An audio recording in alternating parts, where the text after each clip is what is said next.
Baik, Assalamualaikum warahmatullahi wabarakatuh. Perkenalkan, saya Rizky Soma Salsabila dengan NIM 17 dari Ilmu Aktuaria Angkatan 2022 dan di sini saya akan menjelaskan mengenai hasil pengerjaan saya soal ujian akhir semester untuk mata kuliah model linear lanjut. Di sini, di soal ini diketahui ada sebuah perusahaan asuransi XYZ yang ingin memodelkan frekuensi klaim dan severity klaim, di mana frekuensi klaim itu adalah jumlah klaim per polis per tahun dan berupa data count, dan severity klaim itu adalah besar klaim dalam satuan juta rupiah berkejadian, dan datanya berupa data kontinu dan juga positif, tidak ada bilangan negatif. Nah, di sini sudah tertera data lengkap sebanyak 50 polis, terdiri dari data usia, jenis kendaraan, domisili nasabah, frekuensi klaim, dan severity klaimnya. Kemudian di sini ada statistika deskriptif yang menampilkan nilai mean atau rata-rata, median atau nilai tengah, variansi, skewness, dan range untuk variabel usia, frekuensi klaim, dan severity klaim. Di sini juga sudah ditampilkan kategori jenis kendaraan dan wilayah, serta frekuensi datanya. Nah, di soal nomor 1 mengenai pemilihan model GLM ini sendiri, kita disuruh untuk menentukan distribusi GLM yang tepat untuk variabel frekuensi klaim dan severity klaim. Kemudian juga disuruh untuk menjelaskan canonical link function untuk masing-masing model dan menginterpretasikan makna ekonomisnya dalam konteks asuransi. Kita langsung aja bahas ke soal nomor 1 ini. Yang pertama kita akan bahas nomor 1A. Nah, di soal nomor 1A ini, kita disuruh untuk menentukan jenis distribusi yang cocok untuk memodelkan dua variabel, yaitu frekuensi klaim atau jumlah klaim per polis per tahun, dan severity klaim atau besarnya klaim dalam satuan juta rupiah. Nah, kita modelkan dulu untuk variabel frekuensi klaim. Nah, frekuensi klaim itu tadi ciri-ciri datanya adalah data count, atau datanya itu bilangan bulat positif yang lebih dari 0, 0, 1, 2, 3, dan 4, kalau dilihat dari data ini. Nah, dilihat dari data ini, kita bisa tahu ya bahwa frekuensi klaimnya itu berupa bilangan bulat yang bukan kontinu, bilangan bulat dari 0 hingga 4. Kemudian, uh, dinyatakan sebagai jumlah kejadian dalam suatu waktu per tahun dan tidak ada nilai negatif dan juga tidak desimal, seperti yang tadi kita lihat di dalam datanya. Dan di statistika deskriptif juga diberikan bahwa nilai mean atau rata-rata dari frekuensi klaim adalah 1,62, variansinya 1,89, dan skewness-nya 0,9, di mana nilai skewness-nya positif berarti. Nah, dalam GLM atau Generalized Linear Model, data count itu biasanya dimodelkan dengan distribusi Poisson dengan asumsinya itu variansinya aproksimasi nilai mean atau nilai rata-rata dan distribusi skew-nya ke kanan alias positif. Dari sini kita bisa tahu dari informasi yang di sini kita bisa tahu bahwa uh, variansi 1,89 itu agak lebih besar dari meannya. Karena variansi 1,89, meannya hanya sekitar 1,62. Jadi dia variansinya agak lebih besar dari meannya atau dari rata-ratanya. Artinya ada indikasi overdispersi ringan, tapi belum cukup untuk langsung menolak Poisson. Nah, kita sekarang lihat bagaimana skewness-nya. Skewness-nya di sini 0,9, di mana dia positif, berarti menunjukkan distribusinya agak miring ke kanan. Kalau dalam sumbu Cartesius, kalau misalkan positif kan berarti dia ke kanan tuh. Jadi distribusinya agak miring ke kanan, berarti sesuai dengan asumsi Poisson bahwa distribusi skew-nya itu ke kanan. Nah, jadi kesimpulannya di sini adalah untuk variabel frekuensi klaim kita bisa menggunakan distribusi Poisson untuk memodelkannya. Jadi di frekuensi klaim kita pakai model distribusi Poisson. Berikutnya, kita akan cari model GLM untuk severity claim. Nah, tadi ciri-ciri datanya untuk severity claim itu adalah datanya kontinu dan positif, tidak ada nilai negatif. Kita bisa lihat ya di sini di datanya. Nah, di data ini kan berupa desimal ya. Kalau desimal berarti dia kontinu. Berarti datanya severity claim itu sifatnya kontinu dan tidak ada yang negatif kalau kita lihat di sini. Ya, positif semua. Nah, ada satuannya juta rupiah per klaim dan ada nilai 0, tetapi di soalnya ada perintah untuk mengabaikan severity 0. Jadi sebetulnya di dalam soal tadi di perintahnya itu mengabaikan severity sama dengan 0 saat memodelkan. Maaf, saya belum masukin di soalnya. Nah, artinya hanya data yang lebih dari 0 yang dimasukkan. Jadi data severity claim yang 0 itu bisa diabaikan aja. Nah, kemudian di statistik deskriptif, nilai yang diberikan untuk mean-nya atau rata-rata severity claim itu 6,83, variansinya 18,45 dan skewness-nya 1,7. Ini positif juga, tapi nilainya cukup tinggi. Nah, data positif dan skew itu nggak cocok dengan distribusi normal karena simetris. Jadi distribusi yang cocok untuk datanya positif, skew-nya ke kanan, dan variansinya itu meningkat seiring mean adalah distribusi gamma. Karena karakteristik gamma itu cocok untuk model nilai biaya atau kerugian, kemudian variansi proporsionalnya terhadap kuadrat mean, varie, itu sama dengan P mu pangkat 2, dan skewness-nya positif sesuai dengan asumsi distribusi gamma. Karena kita bisa lihat di sini, skew-nya positif tinggi. Kemudian tadi variansinya, kemudian tadi variansinya itu meningkat seiring bertambahnya mean. Kita bisa lihat di sini variansinya tinggi sekali. Jadi kalau misalkan meannya itu berdasarkan dari rumus varie ini, mean itu kan atau rata-rata kan biasanya kita disimbolkan dengan mu. Jadi kalau misalkan ini mu-nya tambah besar, berarti variansinya bakal tambah besar juga gitu. Jadi berdasarkan asumsi tersebut, maka kita bisa simpulkan bahwa untuk variabel severity claim itu bisa kita gunakan distribusi gamma untuk memodelkannya. Jadi kesimpulannya yang bisa kita dapatkan untuk jawaban soal nomor 1A adalah untuk variabel frekuensi claim kita bisa pakai distribusi Poisson. Sedangkan untuk severity claim kita bisa pakai distribusi gamma. Seperti itu. Oke, berikutnya kita akan bahas soal nomor 1B mengenai canonical link function untuk masing-masing model dan interpretasi ekonomisnya. Pertama kita cari canonical link function untuk model Poisson untuk variabel frekuensi claim dulu. Jadi untuk GLM Poisson, canonical link function itu menggunakan fungsi link logaritma yang mana dituliskan dalam G mu sama dengan log mu, atau bentuk modelnya adalah seperti berikut. Log mu I sama dengan beta 0 ditambah beta 1 X1 ditambah beta 2 X2 dan seterusnya sampai beta N kali XN gitu.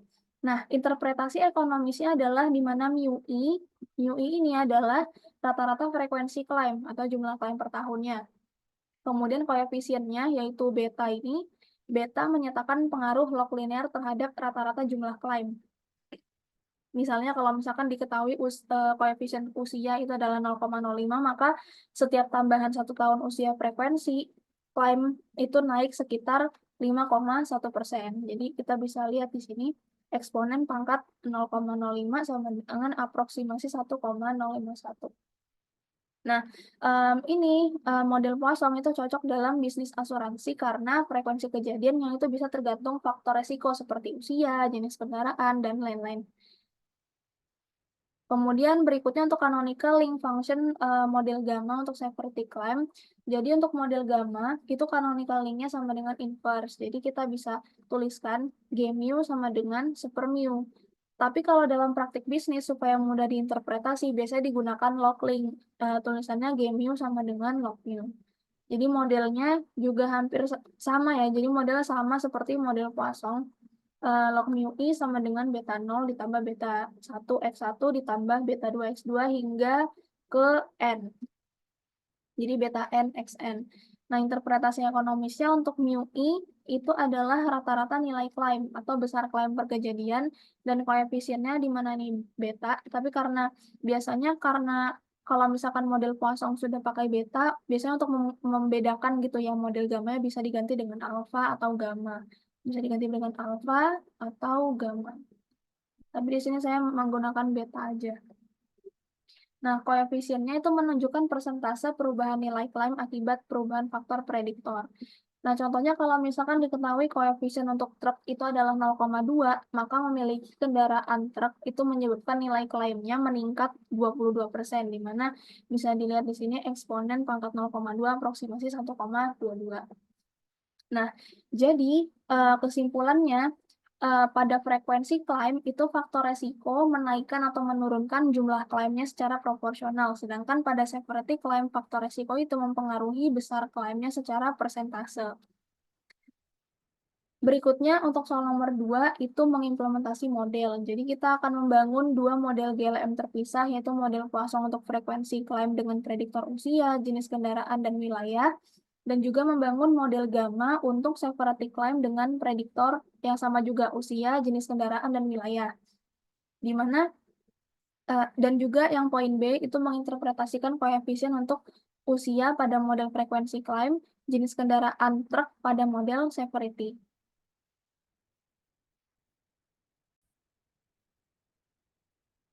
Nah, berarti kita bahas dulu untuk jawaban atau penyelesaian di soal nomor 2A untuk membangun model Poisson dan juga model gamma. Pertama kita bahas dulu untuk membangun model Poisson untuk variabel frekuensi climb. Jadi ini pengerjaan saya dibantu oleh software Python untuk menentukan koefisiennya dan juga p-value-nya. Dan juga ada nilai df residual dan df residual dan scale. Nanti kita pakai di langkah berikutnya. Nah, untuk membangun model Poisson di variabel frekuensi climb, jadi fungsi link canonical untuk model Poisson tadi kan di atas itu sudah dibahas bahwa link canonical model Poisson itu adalah G mu sama dengan log mu. Di mana model matematisnya itu bisa kita tuliskan log mu I sama dengan beta 0 ditambah beta 1 dikali X1, di mana X1 kalau di sini adalah usia, variabel usia, ke I ditambah beta 2 dikali D sedan ke I. D ini adalah D ini adalah nilai dummy. Dan ditambah beta 3 dikali dummy truk ke I ditambah beta 4 dikali dummy pedesaan ke I ditambah beta 5 dikali dummy suburban ke I. Di mana keterangannya yaitu mu I adalah ekspektasi jumlah klaim per tahun untuk polis ke I. Dan D sedan I itu adalah dummy jenis kendaraan sedan ke I. Dummy-nya 1 jika jenis kendaraannya sedan, 0 jika tidak. Jadi kalau misalkan dia jenis kendaraannya sedan, semisal pada nasabah ke-5 gitu misalkan ya. Nah, pada nasabah ke-5 dia jenis kendaraannya sedan, berarti nilai dummy-nya adalah 1. Tapi kalau semisal nih, nasabah ke-5 itu dia jenis kendaraannya truk, berarti untuk nilai dummy sedan di sini adalah 0 gitu. Jadi karena dia kendaraannya bukan sedan. Nah, berikutnya juga gitu, dummy truk ke I ada 1 kalau jenis kendaraannya truk, 0 jika bukan truk. Terus sama juga dummy pedesaan ke I 1 jika wilayahnya itu pedesaan, 0 jika bukan pedesaan. Dan D suburban I 1 jika wilayahnya suburban, 0 jika bukan suburban. Nah, di sini untuk model matematis di model Poisson yang saya bangun ini, saya menggunakan referensi jenis kendaraan SUV dan referensi wilayahnya kota. Makanya di model matematis ini nggak ada jenis kendaraan SUV dan nggak ada wilayah kota. Padahal di datanya itu kan jenis kendaraannya ada 3 tuh, sedan, SUV, sama truk. Dan juga wilayahnya ada kota, pedesaan, sama suburban. Sedangkan di model matematis ini kalau misalkan diperhatikan tidak ada jenis kendaraan SUV dan juga nggak ada wilayah kota. Karena saya memakai referensi jenis kendaraan SUV dan juga referensi wilayahnya kota. Nah, kenapa sih ada referensi SUV dan kota dalam model matematis ini? Kita bahas dulu.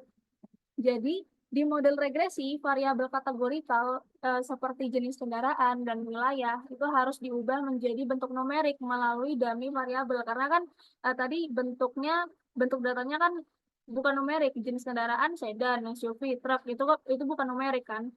Kota juga bukan numerik. Jadi kita harus mengubah melalui dummy variabel. Tapi kalau jika semua kategori itu dijadikan dummy secara langsung, nantinya akan terjadi masalah multikolinearitas alias dummy trap, di mana informasi antar variabel itu bisa saling redundant dan membuat modelnya itu tidak bisa dihitung secara matematis.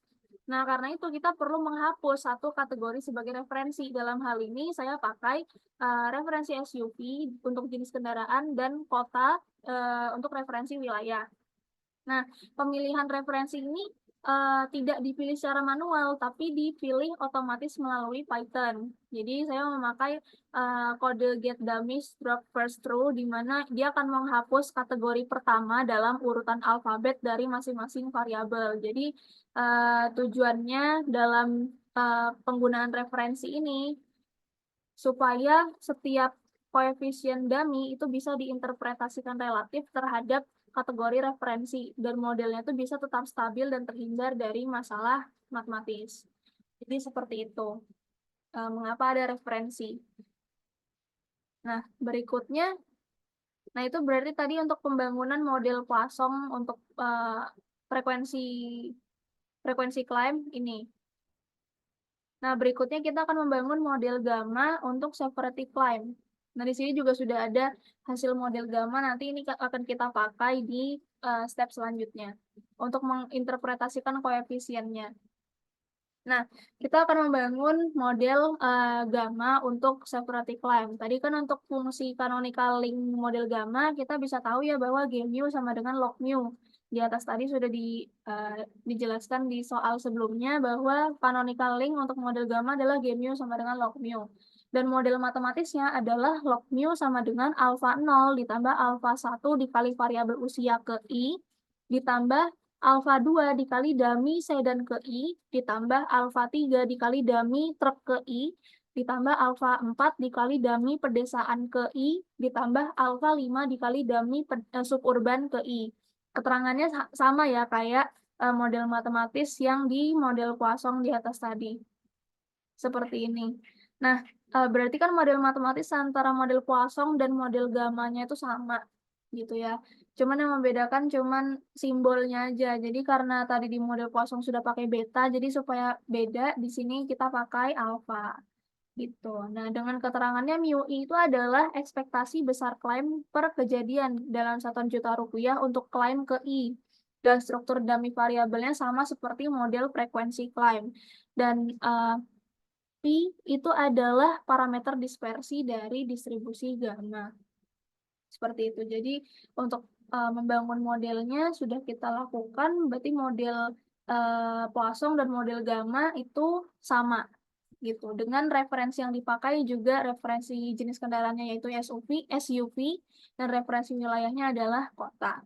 Nah, berikutnya nomor 2B kita akan menginterpretasikan koefisien pada masing-masing variabel frekuensi climb dan severity climb. Nah, itu makanya kita butuh hasil runningan model gamma dan model Poisson dari Python ini untuk mengetahui berapa sih koefisiennya. Oke, untuk soal nomor 2B, kita disuruh menginterpretasikan koefisien usia pada frekuensi climb. Kita bisa lihat dulu di sini di hasil model Poisson. Nah, di sini kita bisa lihat untuk usia itu koefisiennya adalah minus 0,0462. Berarti koefisiennya sudah kita tahu bahwa koefisien usia adalah minus 0,0462. Lalu apa sih interpretasinya? Nah, jadi berdasarkan hasil model Poisson tadi, didapatkan bahwa nilai koefisien usianya adalah minus 0,0462. Jadi koefisien usia itu sebesar beta sama dengan minus 0,0462. Artinya bahwa setiap kenaikan 1 tahun usia itu akan menurunkan ekspektasi jumlah klaim sebesar 1 dikurang eksponen pangkat minus 0,0462 dikali 100%. Hasilnya adalah aproksimasi 4,5%. Jadi efek ini signifikan secara statistik, yaitu nilai p-value-nya yaitu 0,012. Ini nilai p-value-nya 0,012. Sehingga usia itu adalah variabel penting dalam memprediksi frekuensi klaim, kayak yang sudah disebutkan di atas tadi, bahwa frekuensi klaim itu sangat ditentukan oleh usia, jenis kendaraan, dan lain-lain, seperti itu. Nah, berikutnya kita akan menginterpretasikan koefisien jenis kendaraan truk pada severity climb. Kita lihat di sini. Nah, di hasil model gamma, kita lihat dulu jenis kendaraan truk, koefisiennya berapa? Yang ini. Koefisien adalah 0,4780. Nah, berarti alfanya itu adalah 0,4780.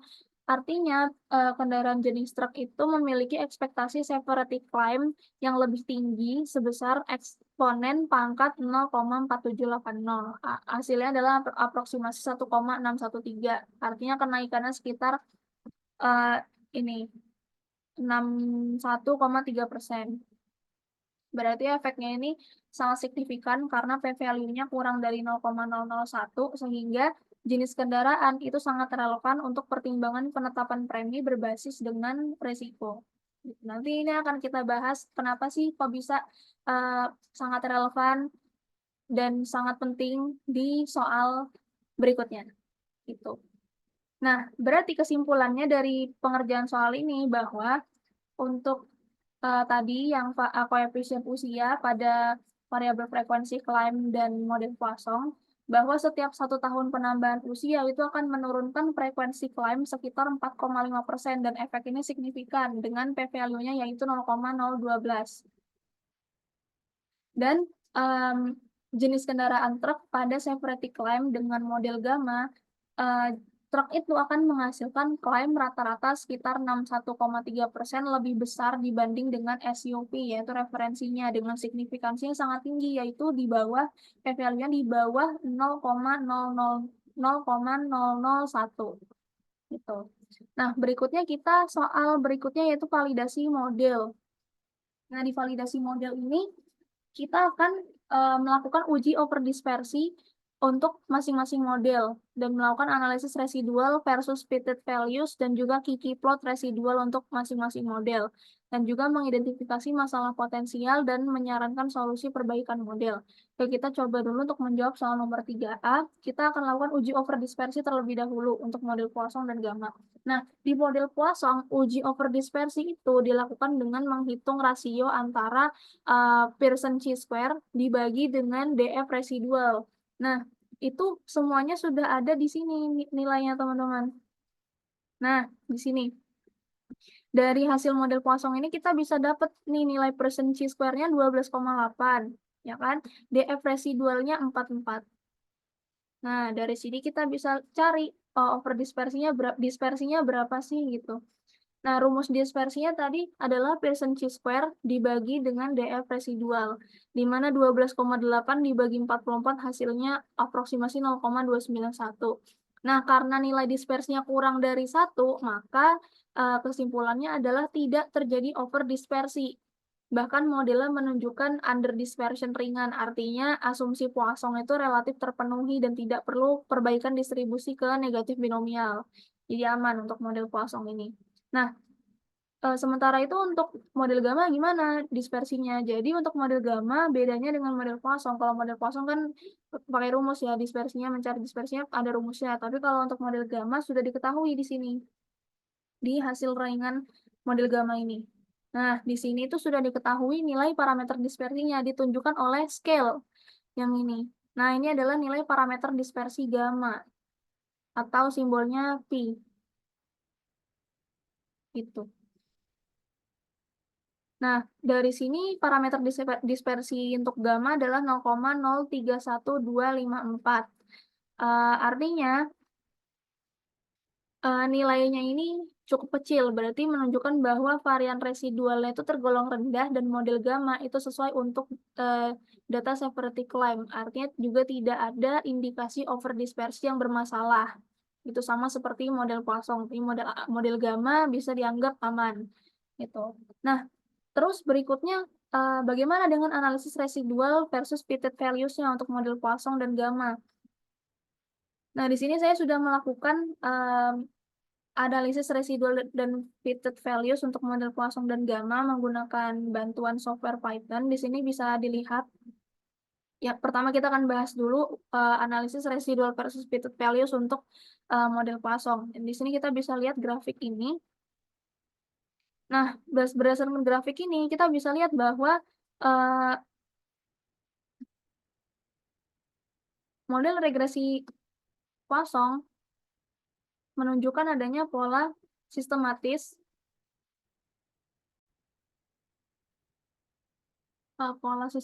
dalam sebaran residual yang artinya mengindikasikan bahwa model itu belum sepenuhnya sesuai dengan data, mungkin belum sepenuhnya sesuai dengan data.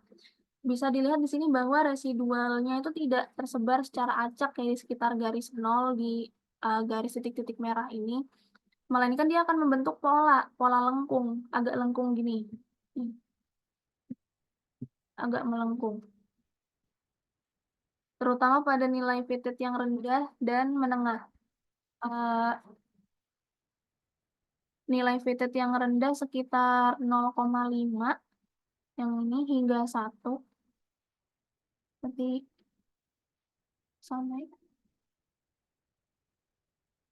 Ada banyak residual yang bernilai positif dan negatif ekstrem, sedangkan pada nilai fitted yang lebih tinggi sekitar 2,5 ke atas, itu residualnya cenderung mendekati 0.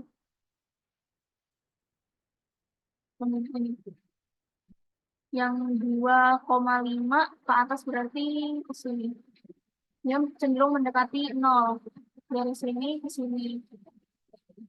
Nah, artinya pola ini menunjukkan adanya kemungkinan pelanggaran terhadap asumsi modelnya, yaitu seperti over dispersion, yaitu kondisi di mana varians data itu lebih besar dari nilai tengahnya. Sesuatu yang umum terjadi di model Poisson. Tadi kan kita bisa tahu ya bahwa nilai varians itu juga lebih besar dari meannya di sini.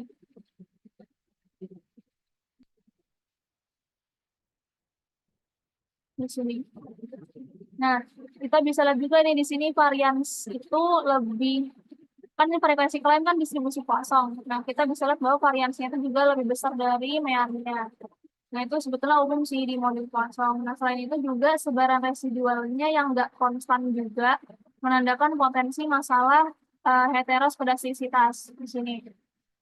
Dengan demikian, hasil ini menyarankan bahwa model Poisson yang digunakan itu mungkin kurang tepat dan disarankan untuk mempertimbangkan model alternatif untuk seperti kuasi Poisson atau negatif binomial supaya mendapatkan hasil pemodelan yang lebih akurat.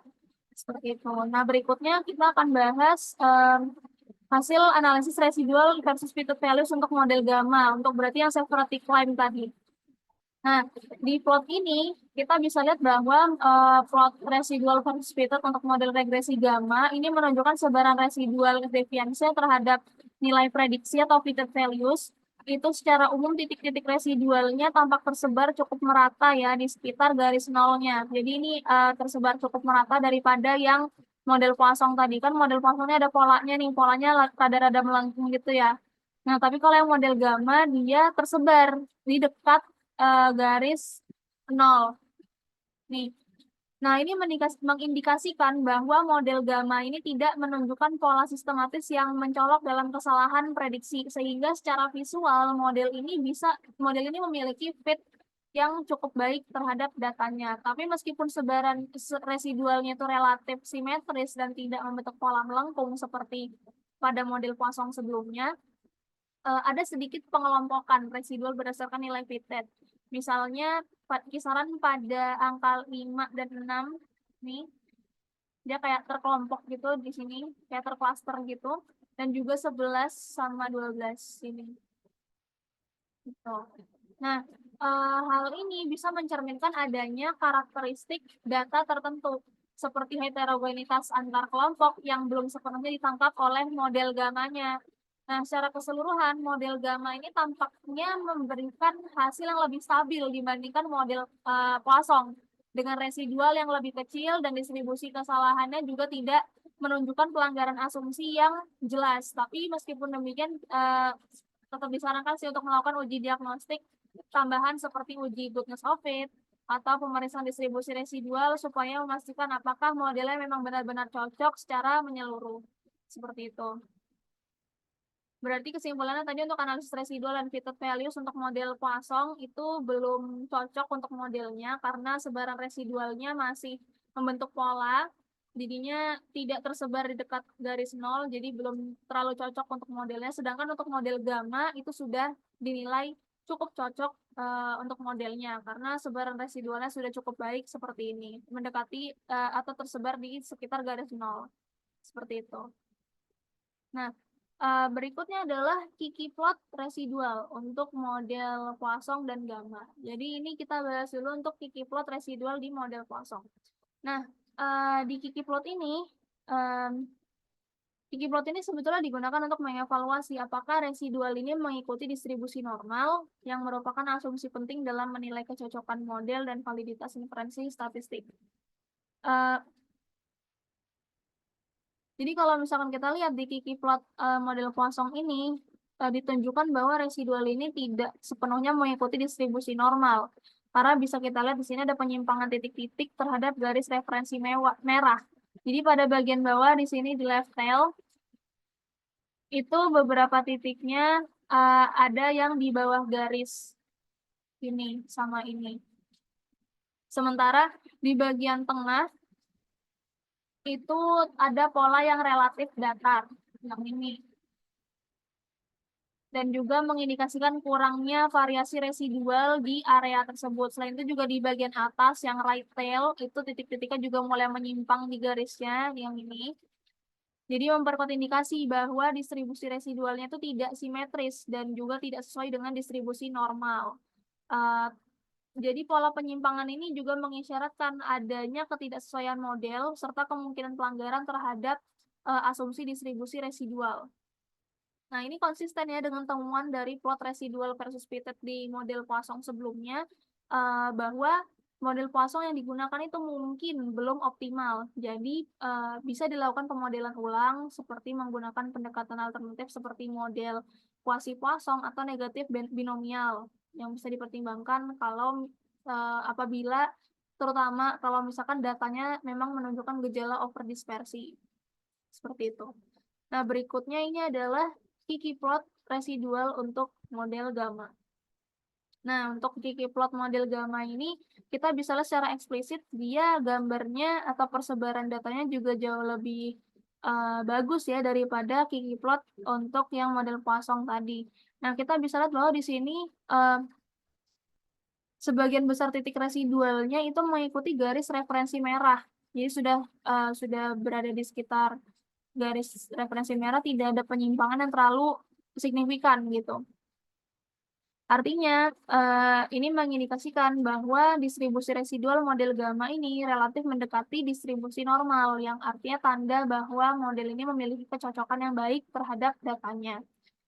Meskipun ada sedikitlah penyimpangan pada ekor bawah yang ini, dan juga pada ekor atas right tail yang ini. Tapi secara keseluruhan penyimpangannya juga tidak tergolong tidak tergolong mencolok karena penyimpangannya masih yang kecil aja karena cuma satu dua penyimpangannya. Jadi dengan demikian model gamma ini menunjukkan kinerja yang lebih stabil dan sesuai dibandingkan dengan model Poisson sebelumnya. Jadi baik dari segi pola residual maupun distribusinya itu sudah lebih bagus daripada model Poisson. Nah, ini berarti juga memperkuat indikasi bahwa model gamma itu adalah pilihan yang lebih tepat untuk data yang dianalisis, terutama jika asumsi normalitas residualnya diperlukan untuk validitas inferensi statistik. Seperti itu. Oke. Berarti untuk kesimpulannya, kita bisa dapatkan bahwa model regresi Poisson itu menunjukkan pola residual yang sistematis pada plot residual versus fitted, serta penyimpangan dari distribusi normal pada Kiki plot yang mengindikasikan ketidaksesuaian model secara visual. Tapi untuk hasil uji overdispersi menunjukkan bahwa tidak terjadi overdispersi pada model Poisson. Nilai dispersinya dihitung dengan membagi atau menghitung rasio antara Pearson Q-square terhadap derajat bebas residual yang didapatkan nilai dispersi Poissonnya itu 0,291, yang mana ini kurang atau lebih kecil dari 1, sehingga tidak ada overdispersi pada model Poisson. Pada model gamma, itu sebaran residualnya terlihat lebih acak dan simetris di sekitar garis 0 pada plot residual versus fitted. Serta residualnya sudah mengikuti distribusi normal, meskipun ada penyimpangan 1-2, tapi tidak terlalu mencolok secara lebih baik pada Kiki plotnya. Nah, model gamma itu parameter dispersinya adalah 0,031254 didapatkan dari hasil model gamma GLM dari hasil tandingan Python dan menunjukkan bahwa varian residualnya itu rendah dan tidak ada indikasi overdispersi yang bermasalah juga seperti model Poisson. Jadi dengan demikian kita bisa simpulkan bahwa, meskipun kedua model itu tidak menunjukkan overdispersi, tapi model gamma itu yang lebih memiliki kecocokan yang lebih baik, secara visual dan statistik, sehingga lebih layak digunakan untuk memodelkan data seperti climb daripada model Poisson yang memodelkan frekuensi climb, seperti itu. Nah, untuk nomor 3B kita akan mengidentifikasi masalah dari model Poisson dan gamma dan juga, saran perbaikan modelnya gitu. Kita identifikasi dulu masalah potensial di model Poisson. Nah, di model Poisson beberapa masalahnya adalah pola sistematis pada residual. Jadi tadi kan kita bisa lihat tuh ada pola melengkung di plot residual versus fitted, karena dia bentuk plotnya seperti ini, tidak tersebar seperti model gamma. Nah, ini mengindikasikan bahwa modelnya itu belum sepenuhnya menangkap hubungan antar variabel prediktor dan responsnya. Penyebab potensialnya bisa dari kesalahan spesifikasi model, misalnya hubungan nonlinear yang tidak ditangkap oleh model linear dalam generalized linear model, gitu.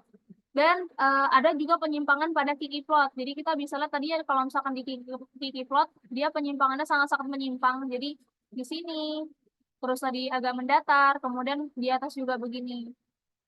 Nah, titik-titik pada Kiki plot itu menyimpang dari garis lurus, terutama di bagian ekor-ekornya, jadi ekor kiri dan ekor kanan.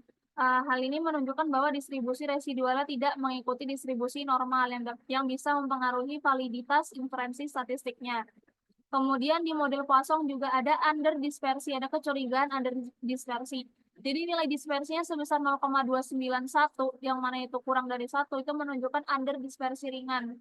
Tapi ini bukan pelanggaran berat terhadap asumsi Poisson, karena underdispersi itu sebetulnya bisa menyebabkan underestimasi dari standar error. Nah, untuk saran perbaikannya di model Poisson ini adalah mentransformasi variabelnya. Jadi bisa mempertimbangkan untuk menerapkan transformasi terhadap variabel prediktornya, misalnya log, kuadrat jika hubungan nonlinearnya terdeteksi.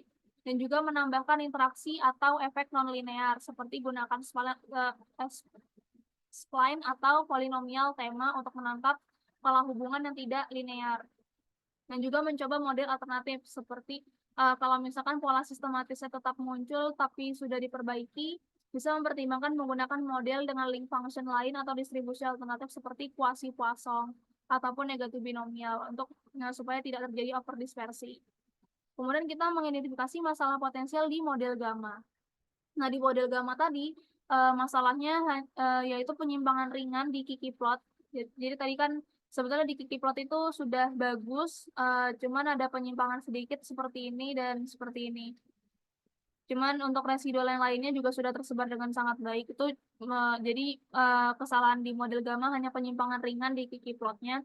Jadi meskipun sebagian besar residual itu sudah mengikuti garis distribusi normal, ada sedikit penyimpangan di bagian ekornya, ekor bawah dan ekor atas, yang bisa kemungkinan bisa menjadi indikasi minor ketidaksesuaian.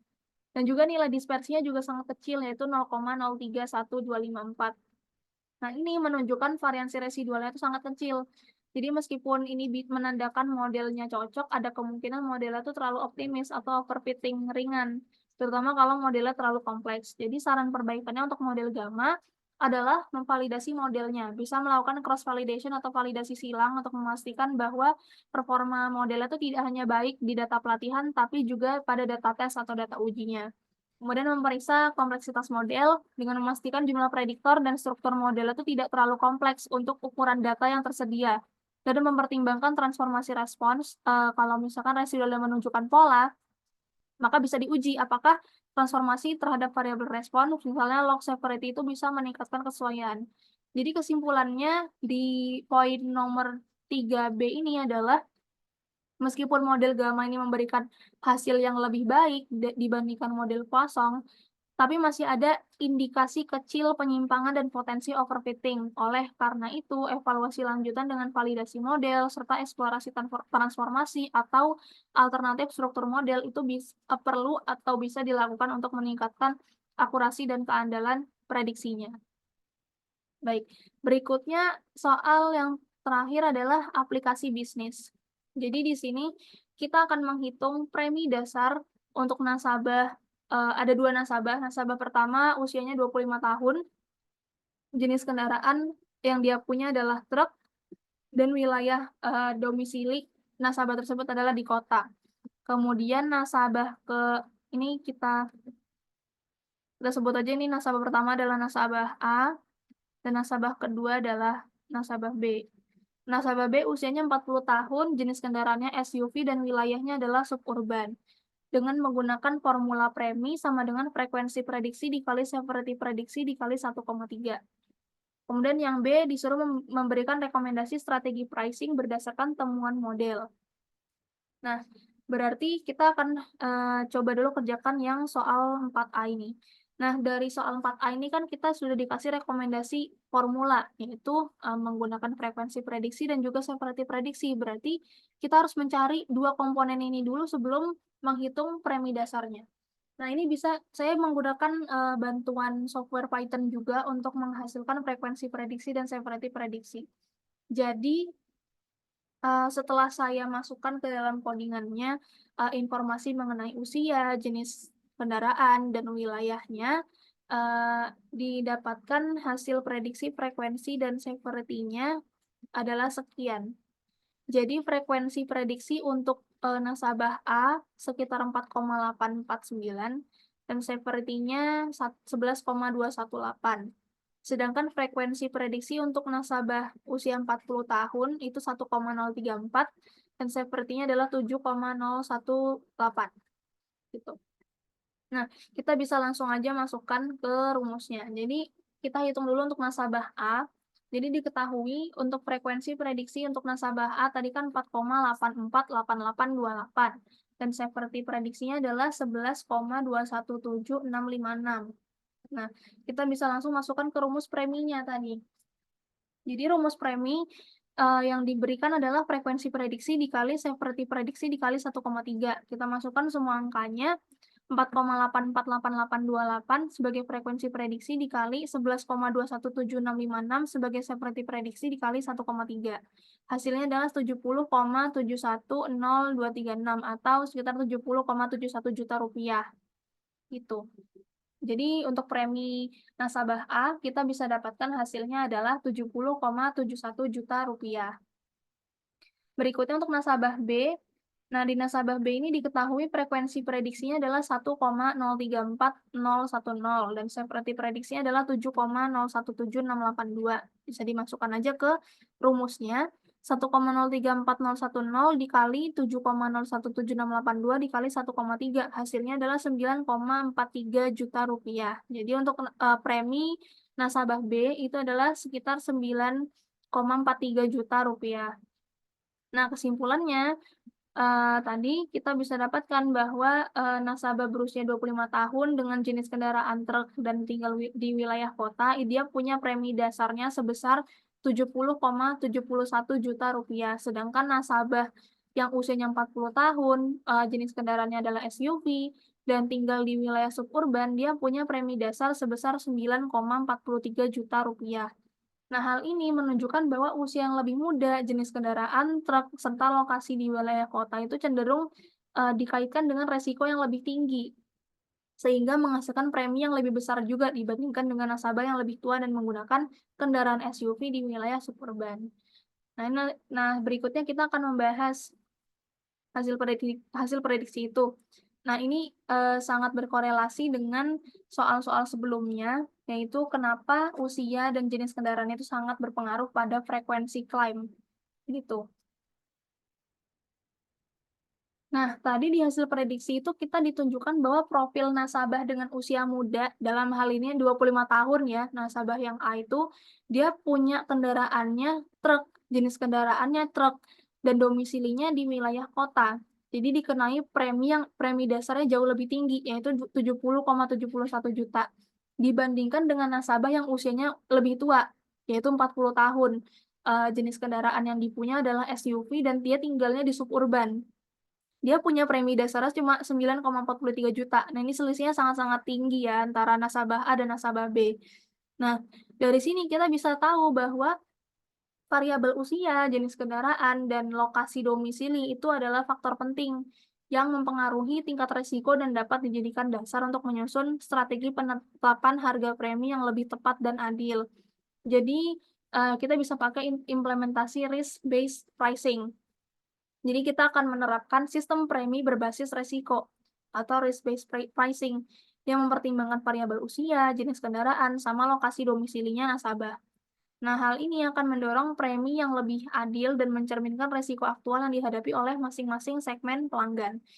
Jadi tadi dari hasil prediksi tadi kita bisa tahu bahwa usia yang lebih muda akan membuat preminya lebih tinggi.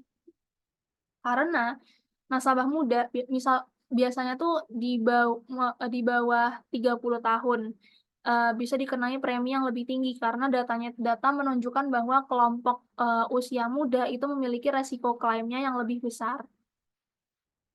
Kemudian jenis kendaraan truk, tadi kan jenis kendaraannya ada 3 tuh SUV, sedan, sama truk. Itu kan, di antara ketiga itu jenis kendaraan yang paling besar itu adalah truk dan paling berpotensi beresiko juga truk. Nah, jenis kendaraan truk itu membuat premi juga lebih tinggi. Jadi kendaraan jenis truk itu memiliki kecenderungan resiko kerugiannya juga lebih tinggi, baik karena frekuensi penggunaan maupun potensi kerusakan yang ditimbulkan juga lebih besar. Jadi premi yang lebih tinggi dapat diberlakukan untuk jenis kendaraan ini. Kemudian domisili kota itu juga membuat premi lebih tinggi. Tadi kan domisilinya ada, eee, kota, pedesaan, sama suburban. Jadi, karena lingkungan perkotaan itu cenderung punya intensitas lalu lalu lintas yang lebih tinggi, sama tingkat kecelakaannya juga lebih besar dibandingkan pedesaan sama suburban, maka justifikasi preminya itu juga lebih tinggi dapat diterapkan untuk wilayah, kota, seperti itu. Kemudian kita juga bisa memberikan diskon atau insentif untuk meningkatkan daya saing produk dan menarik segmen yang beresiko rendah. Jadi kita bisa memberikan diskon loyalitas atau insentif kepada nasabah yang usianya lebih tua dan memiliki riwayat klaim yang rendah, dan juga menggunakan kendaraan dengan resiko rendah seperti SUV. Kemudian kita juga sebagai perusahaan asuransi juga kita bisa menerapkan program reward atau penghargaan gitu, berbasis perilaku. Misalnya, penggunaan kendaraan yang aman dan juga rutin untuk menservis kendaraan, yang bisa menurunkan preminya secara bertahap, seperti itu. Lalu juga, sebagai perusahaan asuransi bisa melakukan penyesuaian berkala berdasarkan evaluasi resikonya. Jadi model prediksi yang sudah dibangun tadi sebaiknya diperbarui lagi secara berkala dengan data klaimnya terbaru, supaya struktur tarifnya itu tetap akurat dan relevan terhadap dinamika resiko yang terjadi. Karena kita tidak bisa memprediksi, eee apa ya, memprediksi resiko-resiko dengan data klaim terbaru, data resiko terbaru, tapi kalau misalnya kita pakai model prediksi yang sudah lama, rasanya tuh nggak akurat karena data itu kan selalu berubah-ubah gitu kan. Jadi tidak bisa menerapkan model prediksi yang lama ke data yang baru, karena bisa aja ada, eee penyesuaian-penyesuaian yang baru dan tidak bisa diterapkan ke model yang lama, seperti itu. Jadi, harus dievaluasi lagi model prediksinya, supaya bisa diterapkan ke data yang terbaru, seperti itu. Kemudian juga bisa mengedukasi dan transparansi kepada nasabahnya. Jadi bisa menyampaikan nih kepada nasabahnya bahwa preminya ini didasarkan pada profil resikonya masing-masing. Jadi tidak sama. Jadi tadi bisa dipengaruhi oleh usia, mungkin bisa dipengaruhi dengan jenis kendaraannya, sama domisili di mana, seperti itu. Dan juga transparansi dengan perhitungannya, supaya nasabah ini bisa tahu dan percaya terhadap kebijakan tarif yang dikenakan kepada mereka. Jadi dengan strategi pricing yang berbasis pada analisis data dan model statistik yang solid dan akurat, perusahaan asuransi ini bisa meningkatkan keadilan tarif, meminimalkan risiko kerugian, serta menjaga daya saing di pasar asuransi. Seperti itu. Nah, di sini saya sudah lampirkan juga, codingan-codingan Python yang saya gunakan di hasil pengerjaan UAS saya, bisa dilihat di bagian lampiran. Seperti itu. Mungkin itu saja penjelasan dari saya mengenai hasil pengerjaan UAS di mata kuliah model linear lanjut yang saya kerjakan. Kurang lebihnya saya mohon maaf. Saya tutup. Wassalamualaikum warahmatullahi wabarakatuh. Selamat pagi, siang, dan malam.